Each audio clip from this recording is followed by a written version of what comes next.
What weighs nearly 280 grams and it can also be used as a knuckle duster?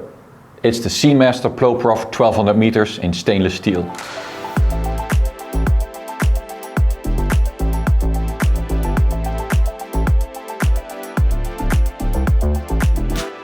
PloProf stands for Plongeur Professionnel, meaning professional diver. The watch was originally introduced in the 70s, 1970 in Basel, but only came to the market in 1971 until 1979 when it was discontinued. It was a diver's watch or tool watch targeted at professional use.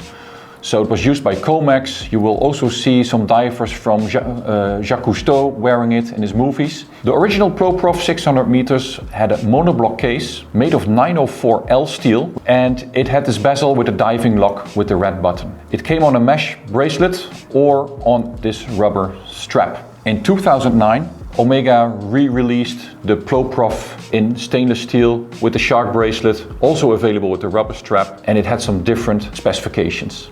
So in 2009, Omega re-released the PloProf, this time in the 1200 meter version in stainless steel, and not with a monoblock case, but in a three-part case with automatic helium valve and with their, at that time, new in-house movement, caliber 8500. Comes in this black box. Inside the box, you will find a box that is made of nubuck or suede leather. There's a zipper. And then the watch is inside. And with the watch comes, of course, the red little standard Omega booklet. Then there's, of course, the little card holder with the warranty cards and so on. Then the watch itself, stainless steel PloProf, is very heavy. Besides the weight, the watch has some crazy dimensions. It's 55 millimeters wide. The thickness is 17 millimeters. But the lock to lock, if you can speak about a lock, is only 48. So that way it's not that much bigger on the wrist than a Speedmaster Professional, which is also 47 or 48 millimeters. This watch is different from the original one because it's not a monoblock case. This watch consists of three parts. It's the mid case, it's the screw down case back, and it is the bezel with the crystal. With this watch they solved it with a little automatic helium valve. Omega decided to use an automatic helium valve, just like we also know from the Sea Dweller. Inside this new Seamaster PloProf there's caliber 8500. It was introduced somewhere mid 2000s, 2007 I think, as the first in-house caliber by Omega.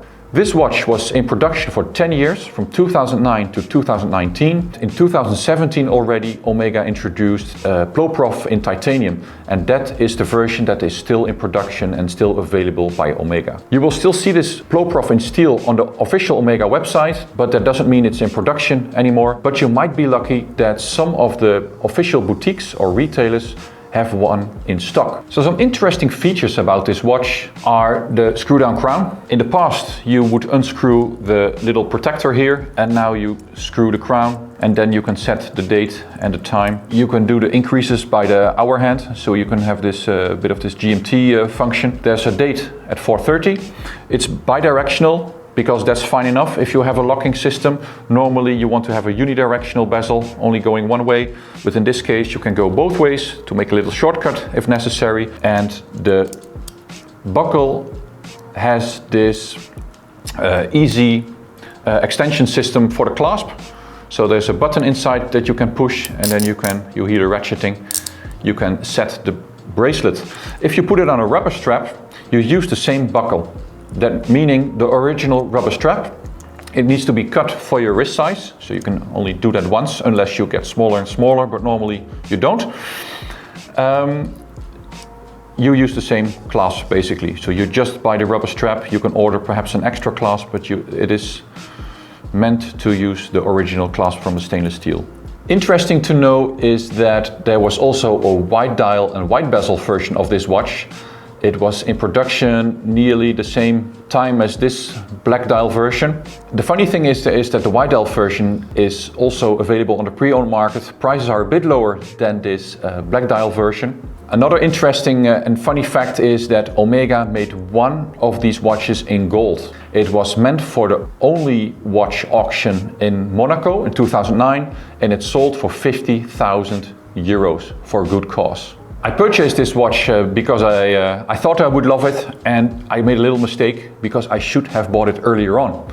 Prices were lower, and it's such a nice watch, and it's one of the watches that I wear the most. It has a very nice fit on my wrist. Don't be afraid to damage it, because you will damage it. It's a very solid watch. It's a great conversation starter. I think it's one of the watches that I get most comments on. Also by people who have nothing with watches. They ask about this watch, what is it? It intrigues them. It's big, it's clunky, it looks awkward, but you know it's a tool watch. It's a watch with a purpose, and it's rock solid.